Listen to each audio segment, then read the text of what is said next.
A young mother lost everything in a single night. Fire consumed her apartment building, swallowed her belongings, erased her home. All that remained was a photograph of her dead husband and the clothes on her back. Her name is Aria Wells. She is 28 years old but looks 40. She works double shifts at a rundown diner in New Orleans, where her manager Derek Collins pockets her tips while a wealthy regular named Sophie Langford humiliates her in front of paying customers, threatening to destroy her reputation if she ever complains.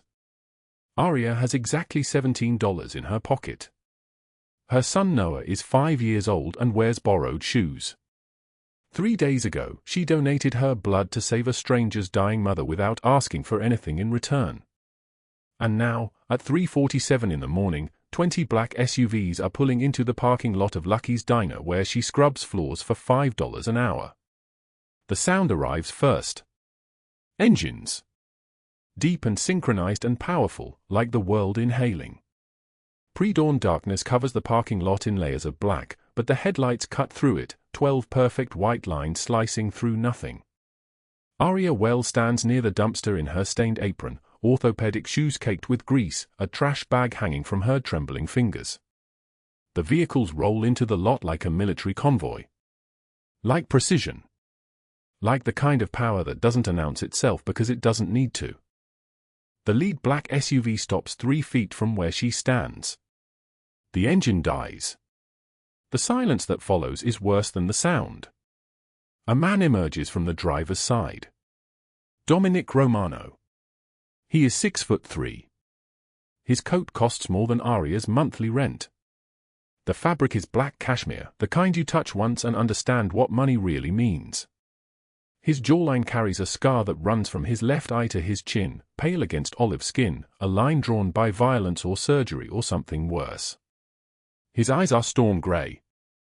Right now they are looking directly at her, and Aria Wells understands that she is seeing something that few people see and survive. 2 more men emerge from flanking vehicles. Rocco, broad-shouldered and scarred across his knuckles. Pietro, thin and precise, the kind of quiet that means he has killed people silently. Both men scan the parking lot with the deliberate attention of people whose job is to ensure their boss doesn't die. Their hands rest near concealed weapons. Their breathing is controlled. The trash bag slips from Aria's fingers. It hits the asphalt. Garbage spills. A crushed coffee cup. Napkins. The detritus of the diner's morning shift. Dominic Romano's footsteps approach. Each step is measured. Unhurried. Like a general surveying a battlefield that has already surrendered. Aria Wells. His voice is deep and solid like an oath. It does not ask. It states. She takes 1 step back. Her shoulder blade presses against the dumpster.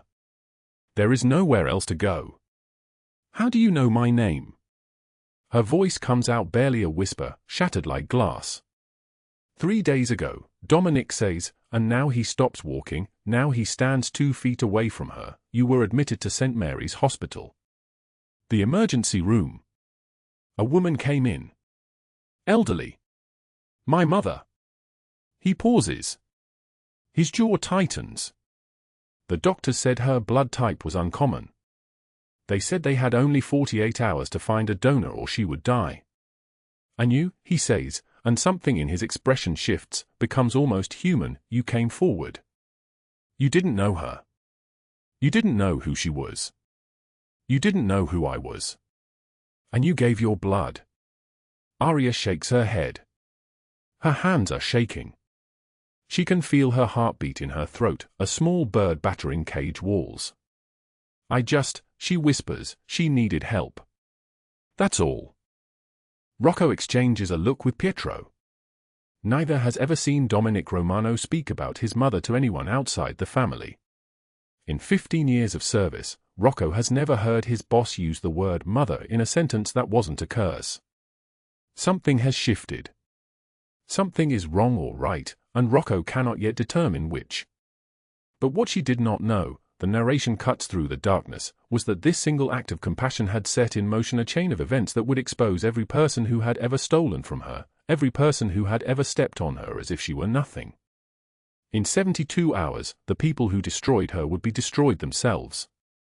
In 72 hours, everything would change.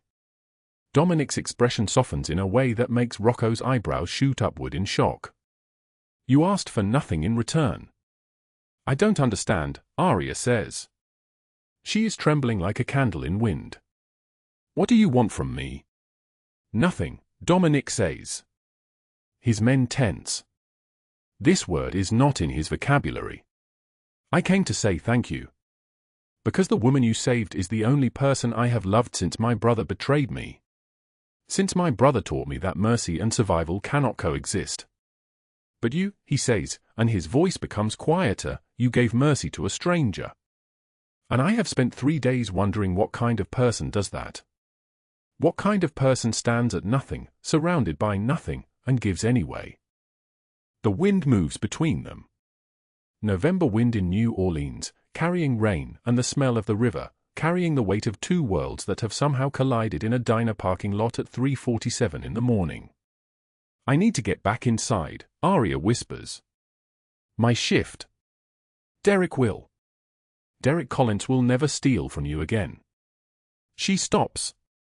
The words hang in the air like a threat or a promise, and Aria cannot distinguish between them. What do you mean? That, Dominic says, is what comes next.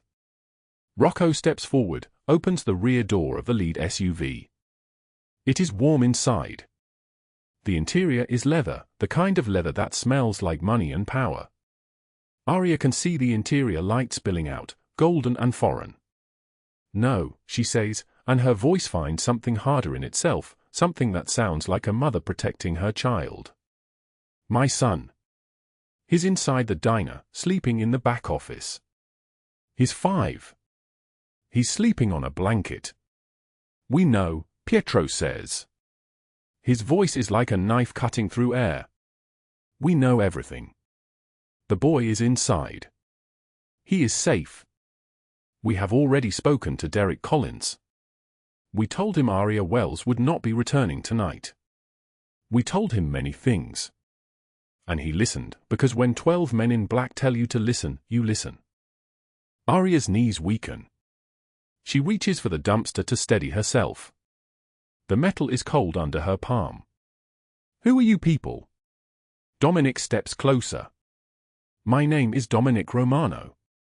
I am what happens when you give everything to the wrong causes. I am what happens when you learn that mercy is indistinguishable from suicide. I am what your managers and your wealthy customers believe you will never become. But you, he says, and now his hand extends toward her, you already are something different entirely. 3 days ago, you proved that. And now I am going to prove it to them. Behind him, the city is still dark. The sun has not yet considered rising. The diner windows glow yellow in the distance, showing the interior where Noah sleeps, where Derek Collins is probably doing inventory, where Sophie Langford is not yet awake to continue her daily work of destroying people smaller than herself.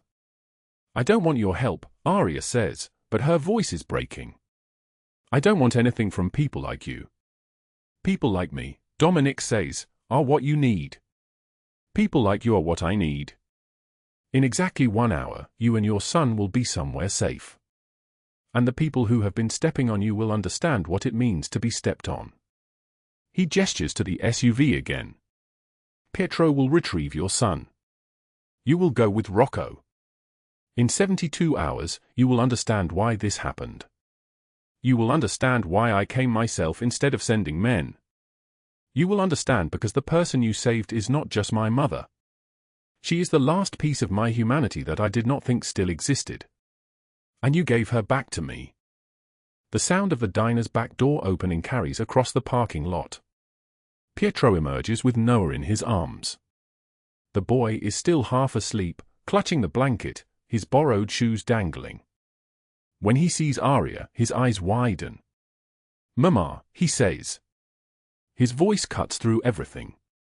Mama, where are we going?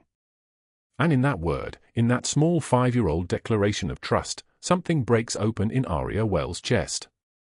She moves toward her son. Rocco steps aside. She takes Noah into her own arms, and the boy buries his face in her neck, still half dreaming. "We're going somewhere safe, baby," she whispers. "We're going somewhere warm." Dominic Roman watches them.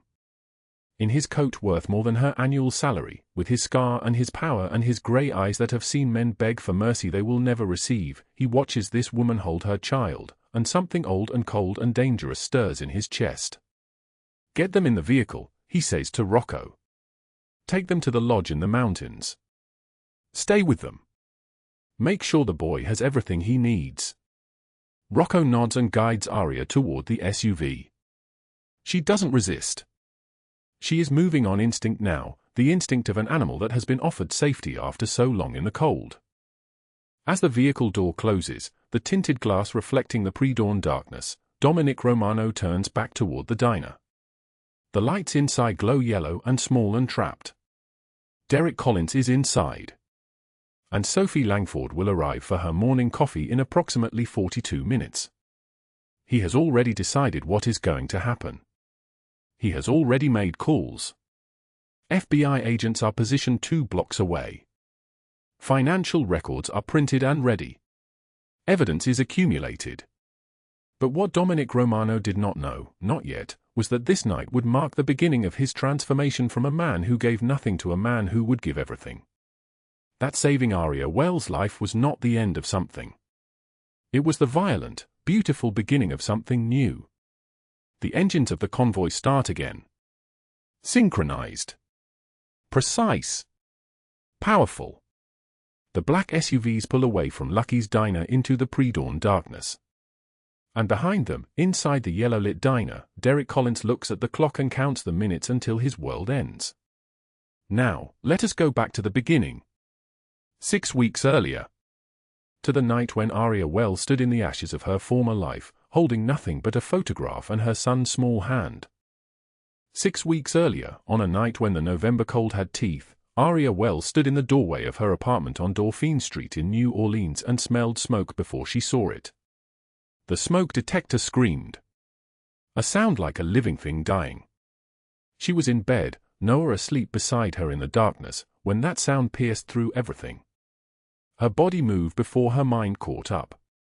She lifted her son from the mattress, his small body still warm with sleep, still trusting, and wrapped him in the wet towel she kept by the bathroom sink for moments like this, moments she had read about in a library pamphlet on fire safety. The smoke was already thick in the hallway. It burned her throat like swallowing broken glass. Acrid, chemical, wrong. Everything about it screamed danger. Her bare feet hit the hot floorboards as she ran toward the fire escape, and the heat from below, heat that meant flames were consuming the apartments downstairs, made the wood almost too hot to touch. Noah cried out, that small wordless sound a child makes when the world suddenly stops being safe. Mama. Just that. Just one word. But it carried everything. She moved faster. The window to the fire escape was painted shut, had been painted shut for 6 months, and she grabbed the hammer she kept under the sink and swung it hard. Glass shattered. The cold air hit her face. Behind her, something crashed downstairs. A sound like the building was eating itself from the inside. She pushed Noah through the window first, his small body going limp with fear, and then she was climbing out after him, her nightgown catching on the jagged glass edge, tearing. They descended the metal stairs in the dark, the fire escape groaning under their weight. Below them, the street was filling with light and noise. Red and blue. Sirens. Engines. The world waking up to disaster. When her feet touched the concrete, Aria turned and looked back at the building. The third-floor windows glowed orange and violent. Flames were already climbing toward where they had been sleeping seconds before. Seconds. That was all that separated them from burning. A firefighter wrapped them both in a borrowed blanket, rough wool that smelled like diesel and smoke.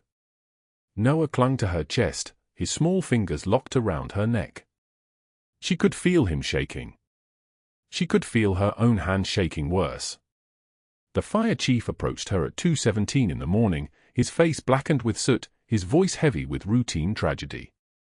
Faulty wiring in Unit 2B. Total loss. Buildings going to burn for hours. She nodded because that was what people did when told catastrophic news. She nodded and held her son and watched everything she owned transform into orange light and ash. In her pocket, wrapped in a tissue, was a framed photograph of Marcus. Her husband. Dead 2 years from a construction accident, a collapsed scaffold, a story she told to almost no one anymore. That photograph was all she had taken. Not clothes. Not documents. Not the $300 in cash she kept hidden in a showbox under the mattress.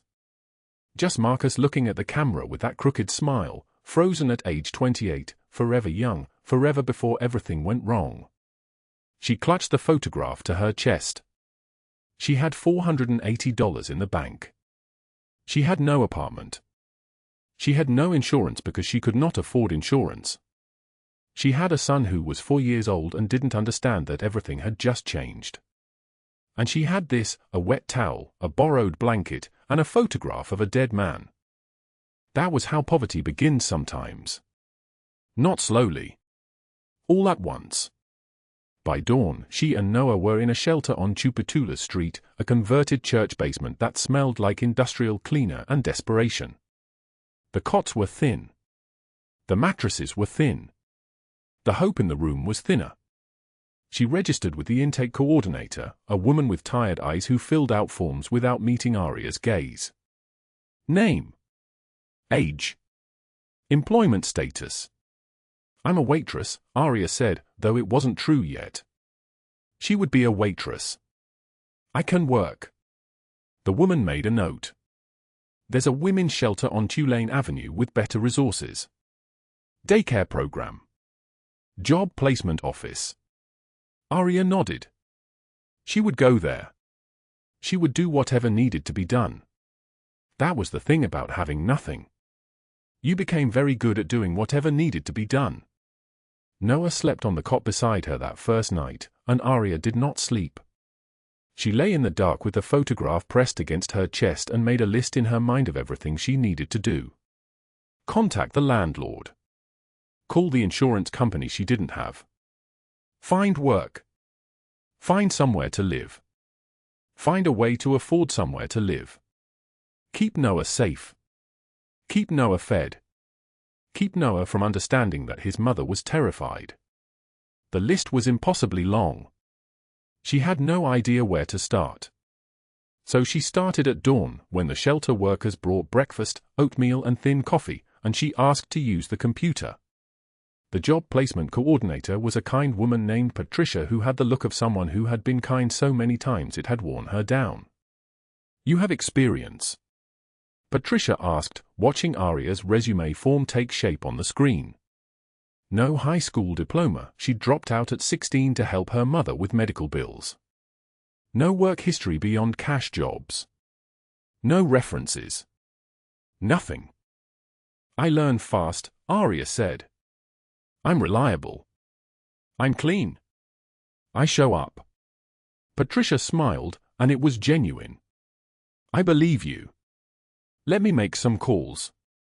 By the end of that week, Aria had her first job interview at Lucky's Diner on Magazine Street.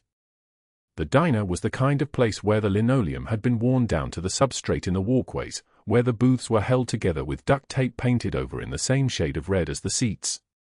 The smell was deep fryer grease, burnt coffee, and something underneath it all that might have been mold. The manager was a man named Derek Collins, 43 years old, with the kind of face that had been handsome once before disappointment had settled into the lines around his mouth. He wore a polo shirt with the Lucky's logo stitched on the chest, and a gold chain that caught the fluorescent light. He looked Aria up and down the way a man might look at a used car he was deciding whether to purchase. Can you start tomorrow? He asked. Yes, she said. Double shifts. 5 a.m. to midnight, Tuesday through Saturday.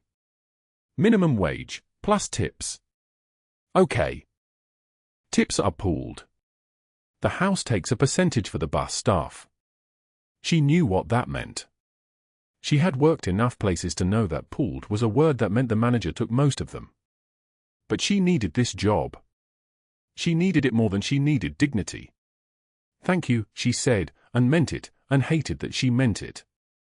That night, she called her sister Diane in Baton Rouge, 2 hours away, and explained the situation. Diane's voice went tight the way it always did when Aria asked for help. They had not been close since childhood, since Aria had become the kind of person who made mistakes, getting pregnant at 19, marrying a construction worker instead of going to college, building a life on the edges of things.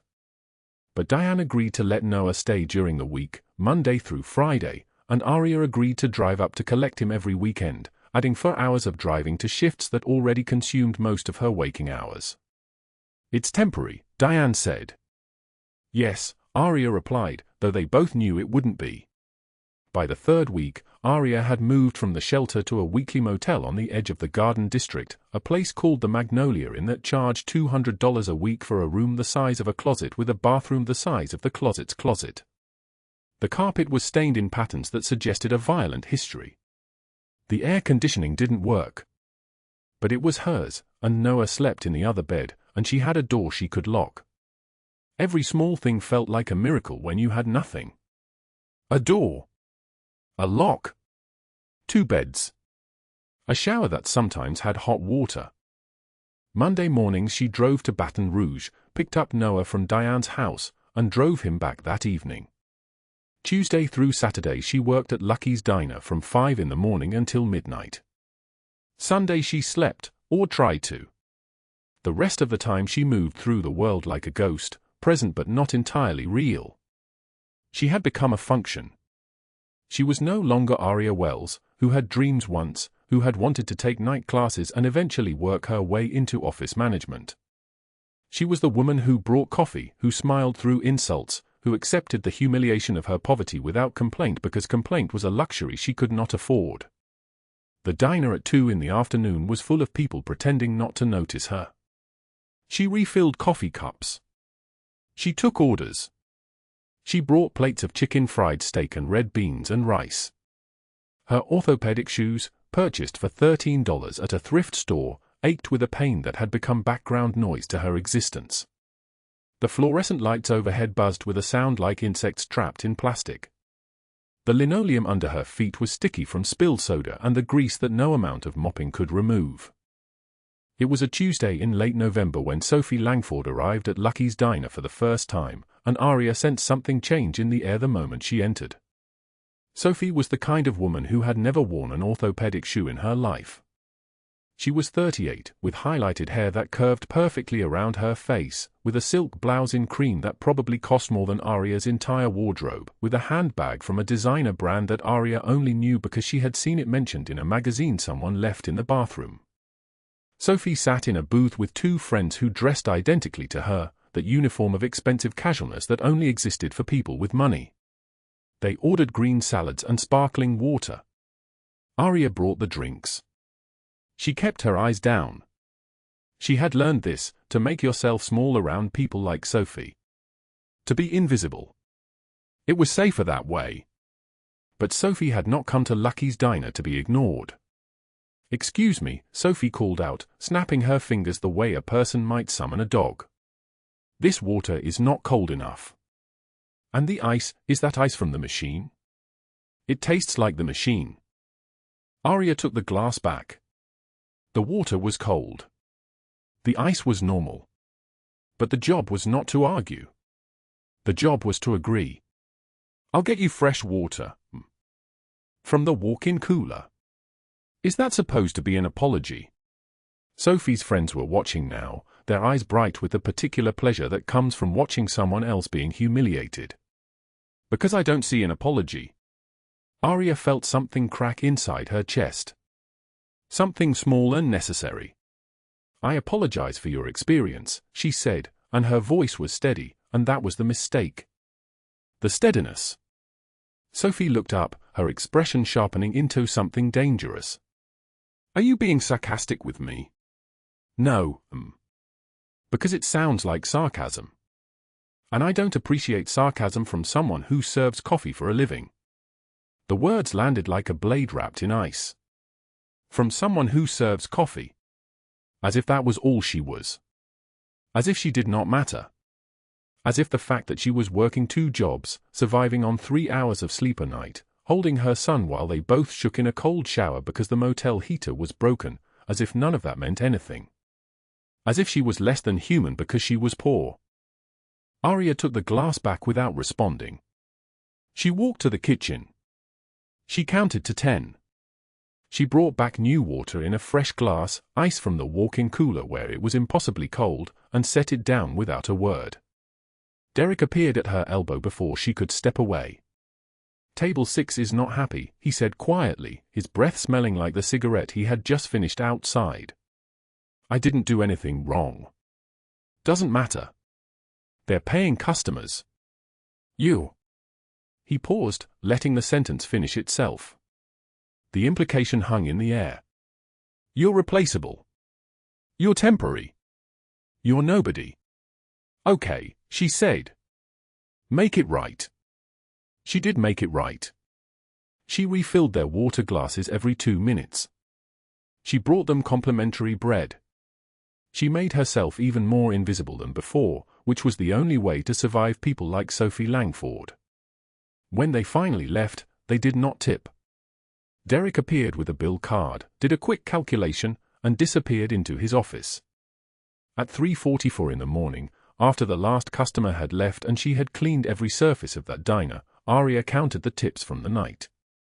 $43. Not much, but she had been counting on it.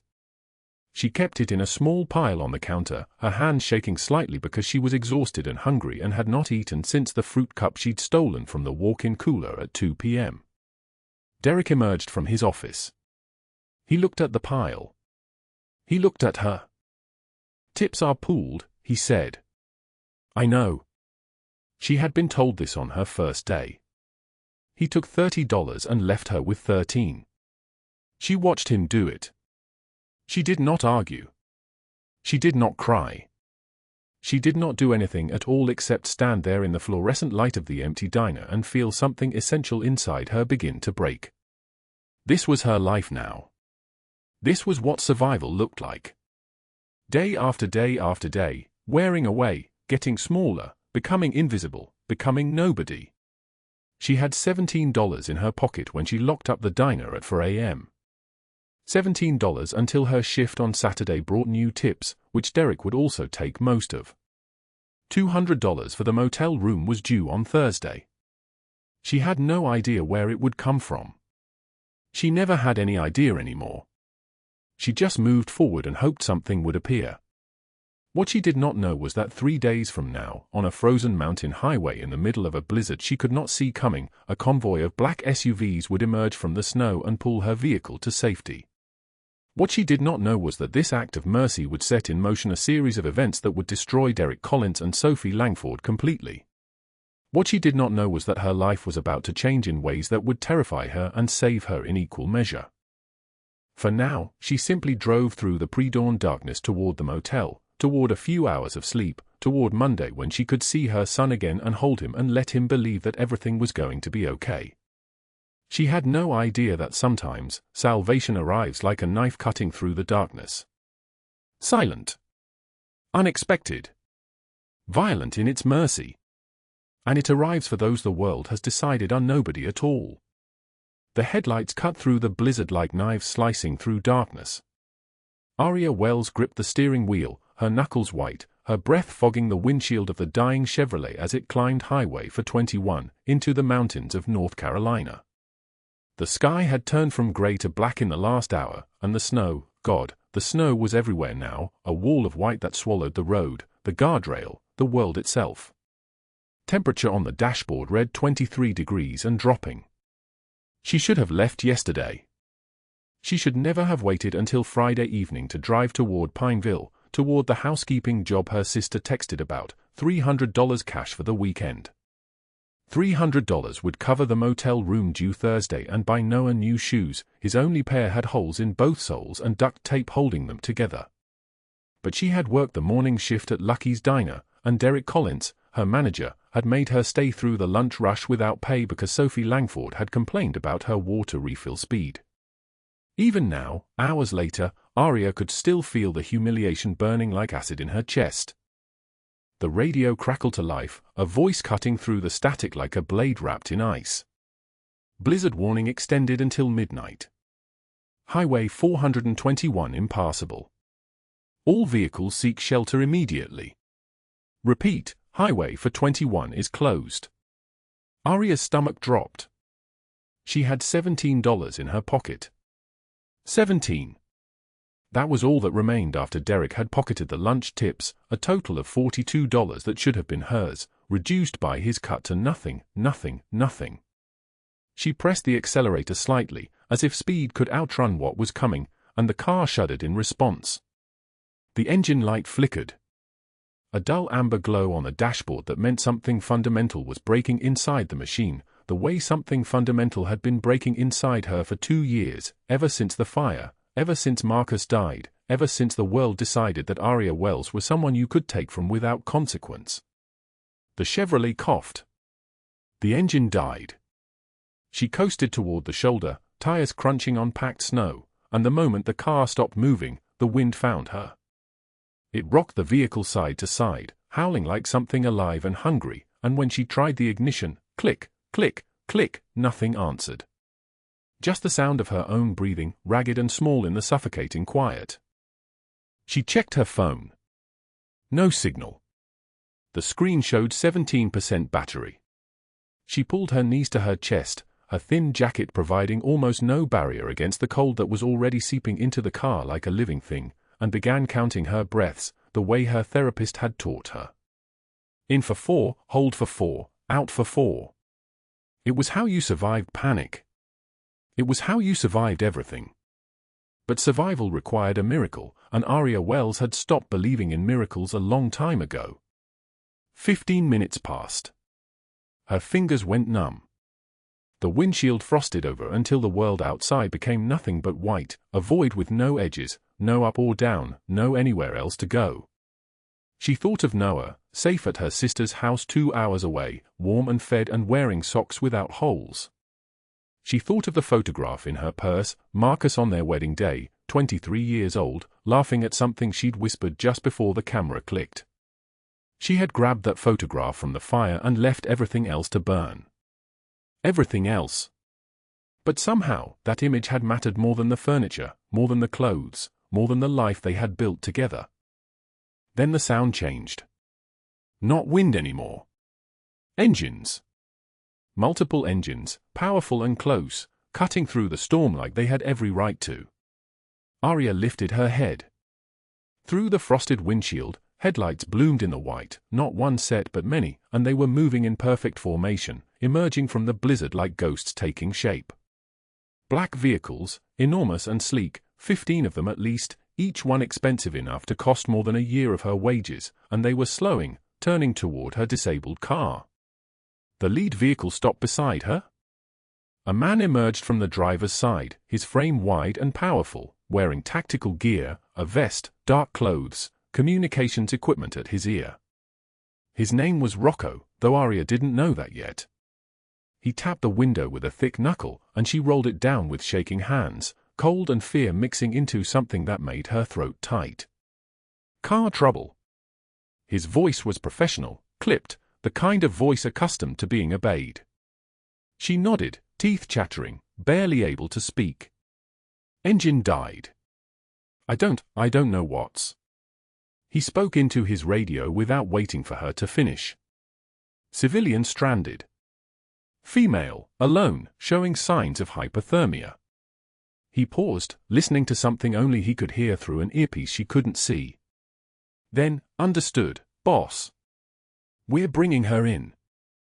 A different voice answered, one she would come to know intimately over the following months. Deep. Solid. Like an oath carved into stone. Bring her. The lodge has heat and doctors if she needs them. Within moments, she was wrapped in a wool blanket that smelled like expensive cologne and fireplace smoke, sitting in the back of a black SUV surrounded by silent men, all of them wearing tactical gear, all of them carrying weapons she didn't need to see to know were there. The convoy climbed higher into the mountains, higher and higher, until the world outside became pure wilderness, and then the trees opened onto a private road that wound toward a massive stone and timber lodge illuminated against the darkness like a place from a dream about a life she would never live. The lodge was impossible. Soaring timber beam ceilings, windows that reached 20 feet high, a fireplace the size of a small house crackling with flames that roared and popped and threw shadows across leather furniture and animal heads mounted on the walls like trophies of conquest. The air smelled of burning pine and wealth, the kind of wealth that didn't apologize or explain itself, the kind that simply existed, immense and untouchable. A woman in a black uniform appeared, nodded at Rocco, and gestured to Aria. "Come. Warm clothes. Hot food. You're safe now." And then he walked into the room. Dominic Romano was 6'2", with shoulders that carried the weight of empire without flinching. His dark hair showed threads of silver at the temples. He wore a black sweater that fit like it had been sewn onto his body, and his eyes, God, his eyes were the color of a storm rolling in from the Gulf, gray and dangerous and strangely careful. A scar ran along his left cheekbone, thin and precise, a permanent reminder that someone, at some point, had tried to end him. He didn't succeed. He looked at Aria the way a general surveys a battlefield, cataloging, assessing, understanding the terrain in an instant. "You're safe now," he said, his voice filling the enormous room without raising in volume. "The storm won't clear until morning. By then, someone will collect your vehicle. What's your name?" "Aria." Her voice sounded impossibly small. "Aria Wells." "Dominic." He gestured to the staff member. "Get her warm clothes. Food. The guest room on the second floor, East Wing." He turned away as if the matter was settled, the way people turn away from decisions already made. But he paused. "And Aria? You're going to be okay now." She should have been terrified. She was in a remote lodge with armed men and someone who radiated controlled violence the way a furnace radiates heat. But something in his eyes, not kindness, exactly, but something like careful intention, made her nod instead of scream. An hour later, dressed in borrowed clothes, an oversized sweater, wool socks, borrowed warmth, Aria sat by the fireplace drinking soup that tasted like someone had cared while making it. The lodge felt surreal, a break in reality.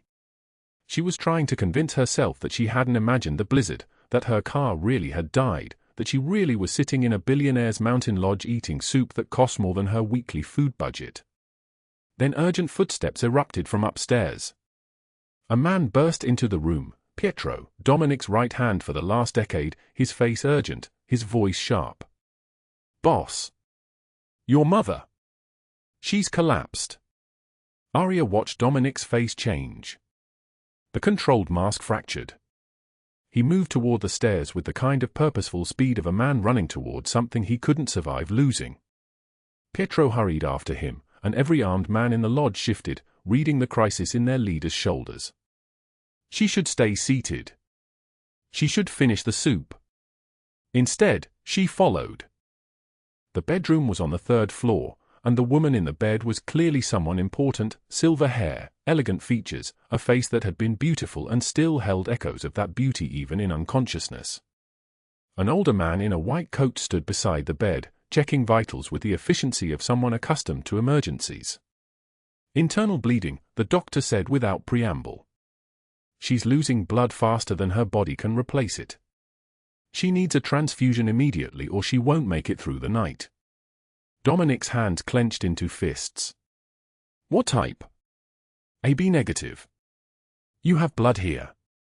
"The emergency supply." "Expired 3 months ago." "The storm has us completely cut off." "No helicopter, no hospital, no way to get usable AB negative blood before she dies." The doctor's voice was steady but grim. "I need it within the next hour." Aria heard herself speak from the doorway, her voice small but clear. "I'm AB negative." Every person in the room turned to look at her.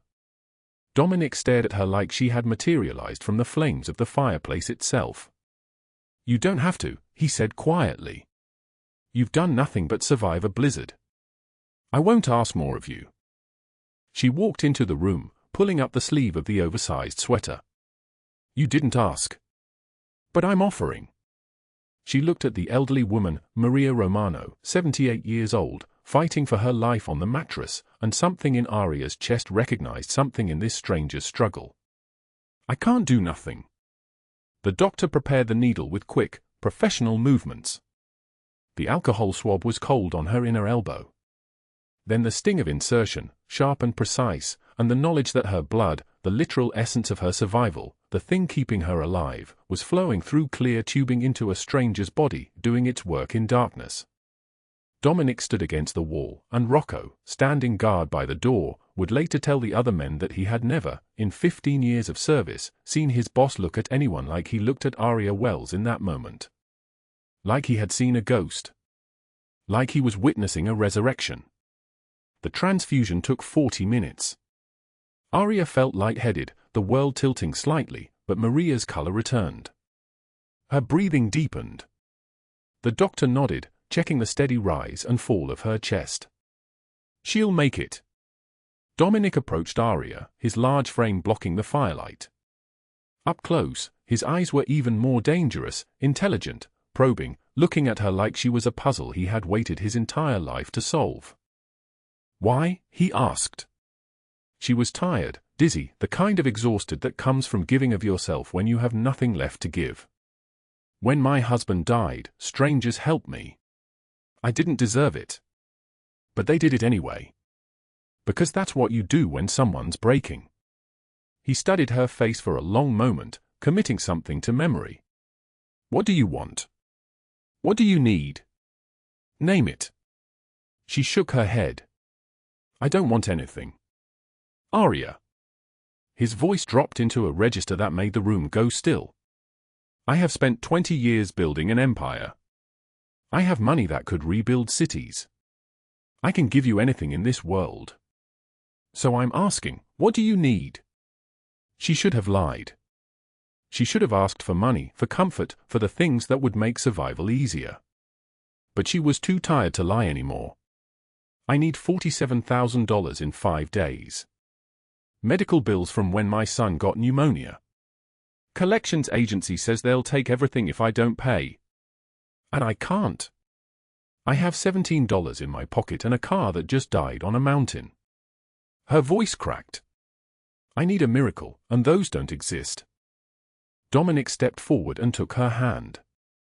His palm was warm, calloused, the hand of someone who had done his own fighting at some point in his past. "They do now," he said. "They start tonight." Outside, the blizzard had finally begun to ease, the wall of white thinning, the stars visible once more. And in that mountain lodge, in the warmth of the fireplace, a woman who had decided she was nobody at all met a man who was about to spend his entire fortune proving her wrong. The motel room smelled like mildew and broken promises. Rain hammered the tin roof in rhythmic violence, each drop a tiny fist pounding relentlessly. Aria Wells sat on the edge of the bed, her hands trembling so hard she could barely hold the envelope. The paper inside bore 2 words that had consumed her thoughts for 72 hours, final notice. $47,000. Due in 4 days or legal action would commence. The collection agency's letter was printed in bold red ink, as if the color itself could wound. She looked down at her other hand, where $17 lay crumpled, all the cash she possessed in the world. $17 between her son and homelessness. The photograph sat beside her, the only thing she had saved from the fire that took everything else. Marcus looked back at her through the glass frame, his eyes gentle, his smile exactly as she remembered it from 6 years ago. Before the pneumonia. Before the hospital bills. Before the world decided she was disposable. She whispered to his face. "I'm sorry, baby. I'm so tired. I don't know how to keep doing this." The bathroom mirror showed her what exhaustion looked like when it took human form. Eyes hollow as caves. Skin stretched thin over bone. Hair that hadn't been cut in months, pulled back in a braid that hung like a noose. She looked decades older than her 28 years. She looked like a woman who had already died but hadn't had the mercy of falling down yet. The medicine cabinet hung crooked on its hinges, the door creaking when she pulled it open. There, on the middle shelf, sat a bottle of sleeping pills prescribed 5 years ago when Marcus first got sick, when the insomnia came in waves that drowned her. She had refilled it twice since then. The pills rattled inside like a tiny bell tolling something final. Her hand rose. Stopped. Noah's laugh echoed in her mind, that high, pure sound he made when he was truly happy, which had become rare in the past year. She thought about him drawing with crayons on cardboard scraps, the pictures he left on her pillow, a stick-figure woman, a stick-figure boy, a stick-figure man with wings floating in blue sky. His angel daddy watching over them. He was 7 years old and he still believed in magic. She thought about that night in the mountain lodge, the elderly woman whose breathing had been like a drowning animal's, desperate and diminishing. She thought about placing her arm in that needle, watching her own blood flow into plastic tubes, asking for nothing in return. That old woman's eyes had opened. That old woman had lived because Aria had acted without hesitation, without asking for compensation, without negotiating her humanity. One moment of mattering. One moment of being seen. The rain intensified. Thunder cracked like a whip across the sky. She raised the bottle to her lips. Her phone buzzed on the nightstand. A text from an unknown number appeared on the cracked screen. The debt is paid. You're free. D. The bottle fell from her hands. Sleeping pills scattered across the bathroom tile like white snow, rolling under the sink, disappearing into darkness. She stood there staring at the message, unable to comprehend the words, unable to believe her eyes were reading them correctly. She read it again. And again. The debt is paid. 3 days earlier, Thursday morning light sliced through the penthouse windows of Dominic Romano's office in New Orleans. The Mississippi River sprawled below like a ribbon of mercury, beautiful and indifferent. He stood with his back to the door, arms crossed, shoulders filling the expensive suit like they were born to wear it. Rocco and Pietro entered without knocking. They had been with him long enough to know when ceremony wasn't required. They carried files, and their expressions carried something else, unease. Rocco, the older one with silver threading through his dark hair, approached the desk. Pietro followed, younger by a decade, broader through the shoulders, his jaw tight. They exchanged a glance that lasted less than a second but contained years of loyalty. Dominic turned. His scar, that thin white line running from eye to cheekbone, caught the light. Tell me everything. Boss, she's nobody, Pietro said. Just a waitress who? She saved my mother's life. Dominic's voice was quiet. Quiet was dangerous with him.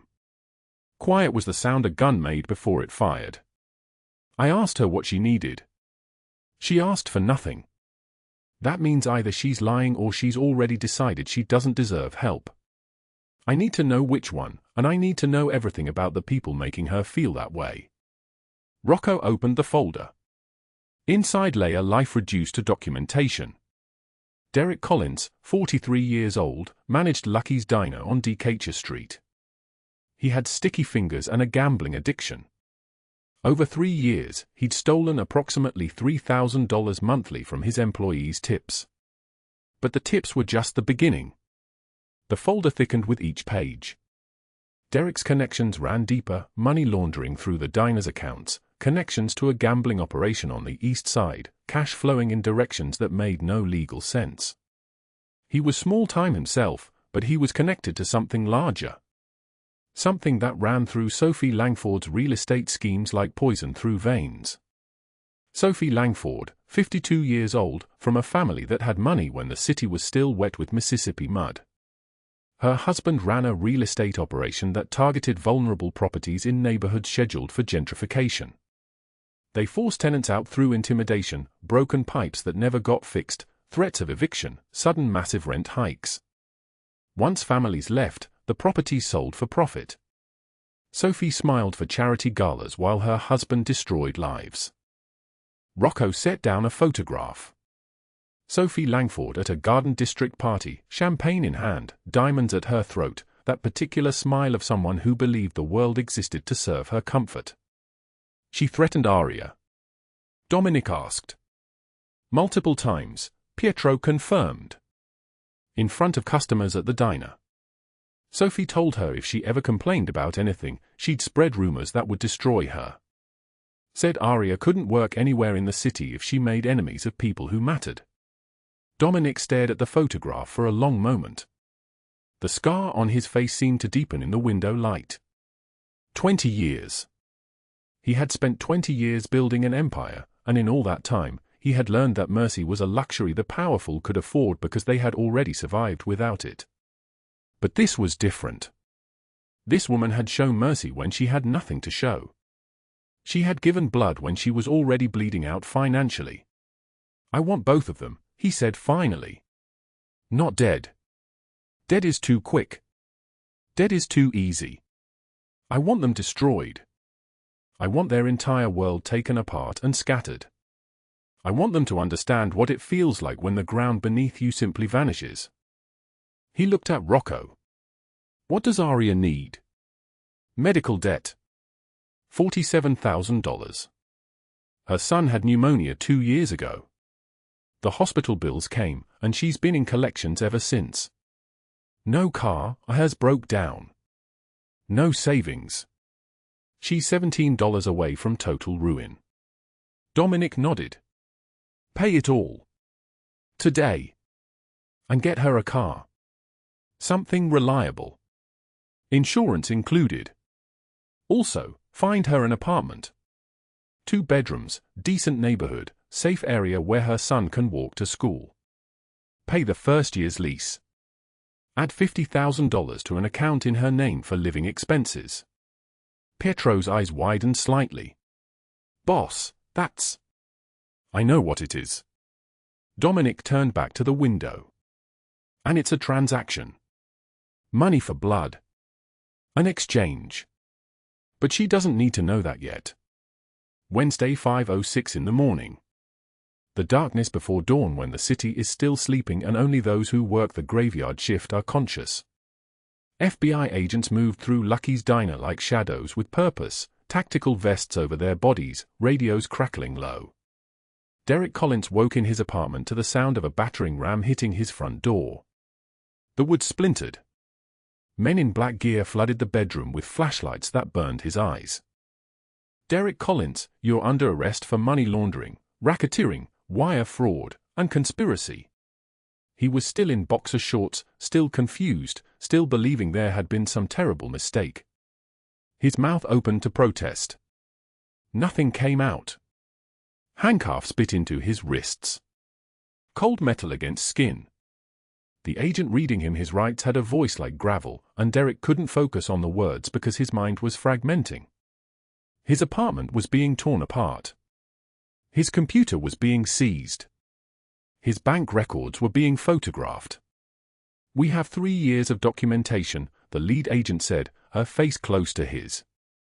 Your accounts. Your texts. 6 witnesses who are cooperating with us. You're finished. When they dragged him down the hallway, his neighbors stood in their doorways in pajamas, watching. When they led him to the car outside, cameras were already there, news vans from 3 stations, photographers, the machinery of public destruction already spinning. By 7 a.m., his face appeared on every New Orleans news channel. By noon, the story had spread to national outlets. Local restaurant manager arrested in racketeering scheme. The headline was printed in bold letters that seemed to laugh at him. 40 years without parole. At 6:15 that same morning, FBI agents arrived at the Langford mansion in the Garden District. The house was antebellum, 3 stories of white columns and old money that thought itself untouchable. Sophie answered the door in a silk robe, her hair professionally styled even at that hour, her makeup impeccable because she never let anyone see her without armor. Do you know who I am? She asked, as if her name was a spell that could protect her. Sophie Langford. You're under arrest for conspiracy to commit fraud, extortion, and witness intimidation. The color drained from her face so completely that her makeup looked like a mask painted on a corpse. My husband. Your husband was arrested 20 minutes ago. The handcuffs came next. The perp walked down her own marble staircase. The photographs captured her perfectly, the desperate eyes, the mouth open in a silent scream, the moment when she understood that her money couldn't save her. The headlines wrote themselves. Prominent socialite accused in real estate scam. The irony wasn't lost on anyone. The trial lasted 3 weeks. The judge was a black woman who had grown up in the projects, who had seen families destroyed by predators exactly like the Langfords. During sentencing, she looked Sophie directly in the eye. "You used your privilege as a weapon against people who had nothing," the judge said, her voice steady and absolute. 40 years federal prison. You will spend the remainder of your productive life in a cell, reflecting on the lives you destroyed. Sophie screamed as they led her away. She screamed about injustice, about mistakes, about how this couldn't be happening. But what she didn't know, what she would never know until she was already in a federal prison in West Virginia, where the other inmates recognized her face from the news, was that Dominic Romano had documented every cruelty, every threat, every dollar stolen. He had handed it all to the FBI on a silver platter and then walked away, never taking credit, never claiming his part in their destruction. Saturday morning, 9 a.m. 3 days after the raids. Aria worked her shift at Lucky's Diner under new management. The FBI had seized the restaurant, and it was sold to a local family who immediately changed the culture. Wages increased, tip stealing eliminated, dignity restored to the people who worked there. She was wiping down a table when she heard the engines. 20 black SUVs pulled into the parking lot in perfect formation, like a military unit moving with singular purpose. The sound was immense and impossible to ignore. Every customer in the diner stopped what they were doing. Every conversation died mid-sentence.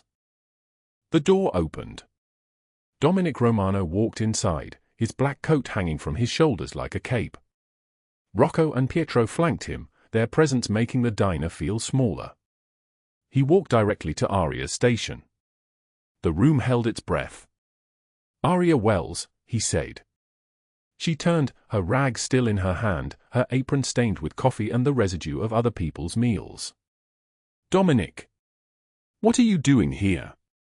You saved my mother's life." His voice carried the weight of an oath.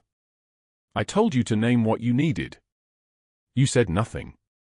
So I found out myself." He handed her a folder. Her hand shook as she opened it. Medical debt, paid in full. New car title in her name. Lease agreement for a 2-bedroom apartment, first year paid. A check for $50,000. "I don't understand," she whispered. Her voice sounded like glass breaking. "Derek Collins and Sophie Langford stole from you. They threatened you. They tried to break you.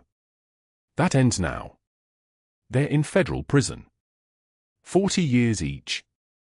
No parole." He stepped closer. "You don't owe me anything. This isn't a transaction. You deserve a life without fear. Take it." She tried to speak. Couldn't. Tears came, the kind that come from places so deep inside you that they change your entire body when they arrive. She collapsed into a chair, and he knelt beside her, this man who had killed and commanded and survived betrayal, and he spoke quietly so only she could hear. "The person you are," he said, "the one who saw my mother dying and didn't hesitate. The one who gave everything when you had nothing. That person matters. You matter." She looked at him through her tears, and in that moment, in a diner in New Orleans with 20 black SUVs outside and the city listening, she finally understood something that had been invisible to her entire life. She was nobody no longer. Sometimes the people who seem invisible carry the greatest light. 1 year had passed like a slow breath released. 12 months of mornings that didn't require counting pennies. 12 months of watching Noah run through rooms that belonged to them, not to some landlord waiting to evict. Aria stood in her new apartment in the Marigny district, sunlight pouring through windows so clean she could see the glass itself, and something inside her that had been locked tight for so long finally began to soften. Noah was 7 now. He'd grown an inch, maybe 2. His school uniform fit him properly. His sneakers didn't have holes in the toes. She watched him through the kitchen doorway, drawing at the table with colored pencils, real ones, not the broken stubs from the donation bin, and her chest tightened with a feeling so full it almost hurt. "Mama, look what I made." He held up a picture. A family. Stick figures in primary colors. One tall figure in the center, two smaller figures on either side. "That's you and me and Daddy." She knelt beside him, and her fingers trembled as they touched the paper. Marcus's photograph hung on the wall behind Noah's bed, same as it always had. The man she'd loved. The one who didn't get to see this. "It's beautiful, baby," she whispered. 3 months after that day in the diner, Aria enrolled in culinary school. The $50,000 felt like touching fire at first, too hot, too real, too terrifying to be real. She moved the money into a separate account and pretended it didn't exist while she used her restaurant paychecks for rent and food. But by month 2, she'd found her courage. She bought Noah new shoes. Filled the refrigerator with actual vegetables. Registered for the Le Cordon Bleu program that started in September.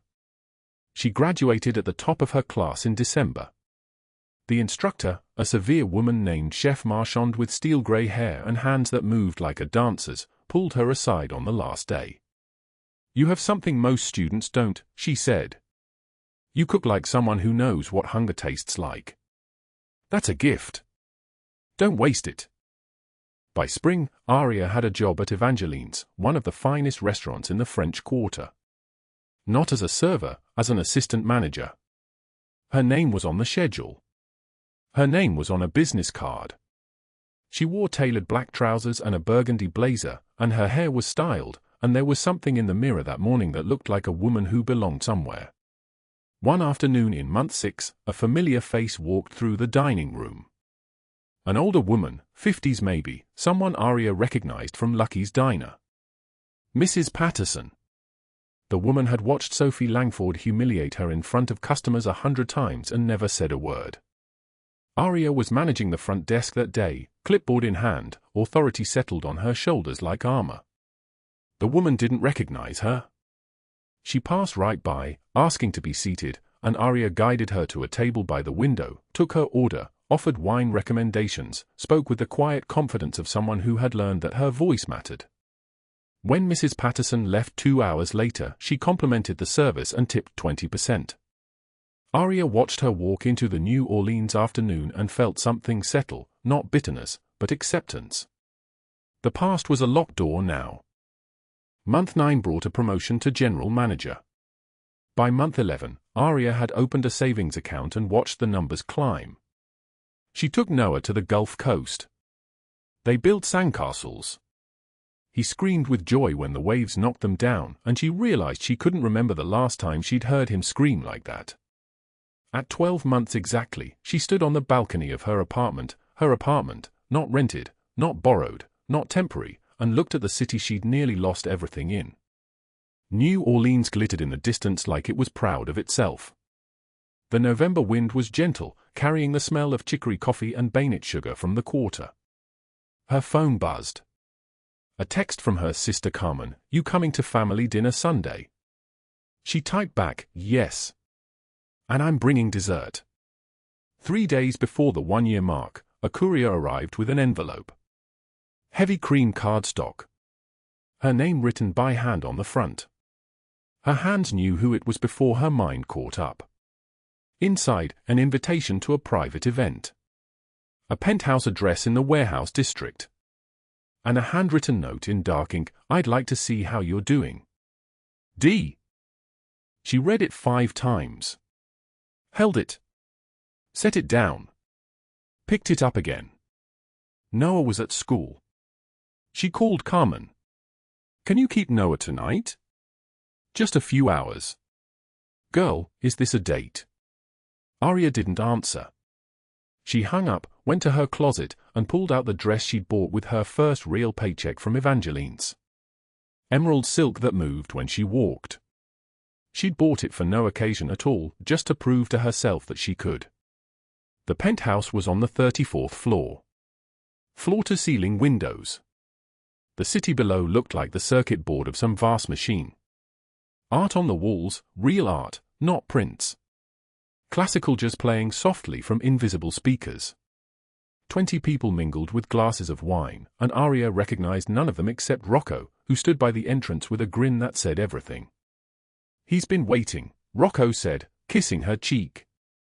"Go on." Balcony.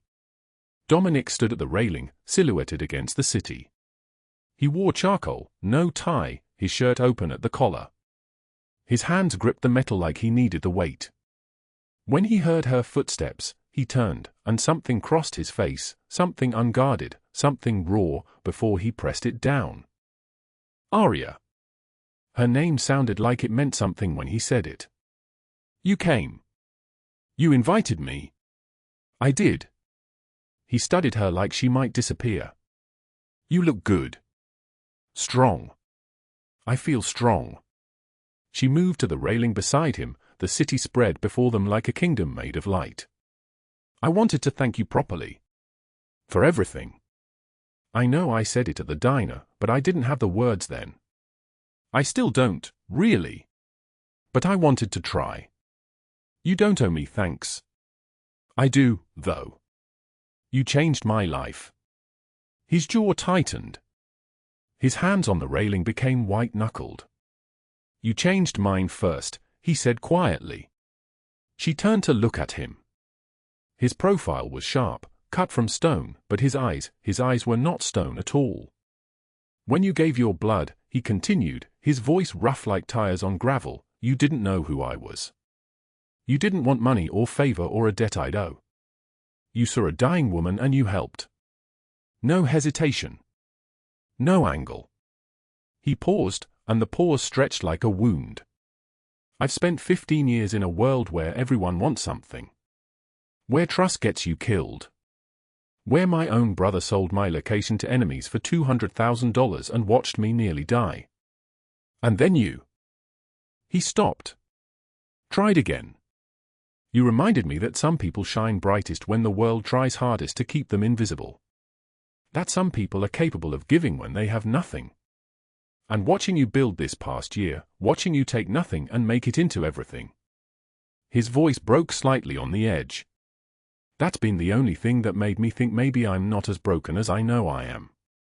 Aria's breath caught. Her hands trembled. "I'm not asking for anything from you," he said quickly, the words tumbling like he had to get them out before courage left him. "I just needed you to know that you matter. You've always mattered. And I'm sorry it took me a year to say it." She stepped closer. The city lights reflected in her eyes like twin fires. "You think you're broken?" she asked. "I know I am. You saw someone struggling and you didn't turn away. You destroyed people who hurt the innocent. You protected your mother. You gave a desperate woman and her child a future." She reached out, and her hand covered his on the cold railing. "That's not broken. That's human. That's exactly what human is supposed to be." He turned to face her fully, and the vulnerability in his expression was absolute. This man who had killed, who had commanded empires, who had survived betrayal and built himself from ash. "I don't know how to do this," he said. "The normal thing. A life that doesn't involve violence." "Neither do I," she admitted. "But maybe we figure it out together." He reached up, his hand finding her face, and for a moment he just held her there, his thumb gentle on her cheekbone. "I'd like that," he whispered. "Me too," she said. The city glittered below them, and what began in a diner a year ago, with blood and mercy and the smallest act of goodness, became something neither of them had expected. Something that might have been healing. Aria Wells had entered Dominic Romano's life as nobody. A waitress in worn shoes with $17 to her name and a hole in her heart.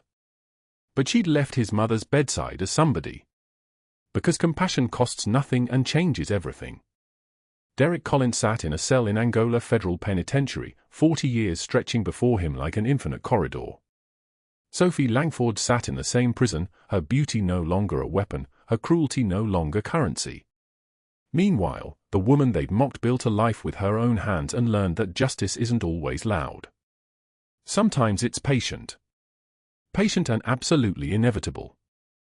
And sometimes, in the quiet moments on balconies above cities, in the soft spaces where fear finally releases its grip, sometimes the people who seem invisible carry the greatest light. If this story moved your heart, hit that like button now. Share it with someone who needs to remember that kindness is never wasted and that invisible people matter more than they'll ever know. Subscribe to this channel and turn on notifications because tomorrow we are bringing you another story that will restore your faith in justice and in human goodness. Drop a comment below telling us, have you ever helped someone without expecting anything in return? We read every single comment. Thank you for staying with us until the very end. We wish you good health, joy, and a life filled with days of peace.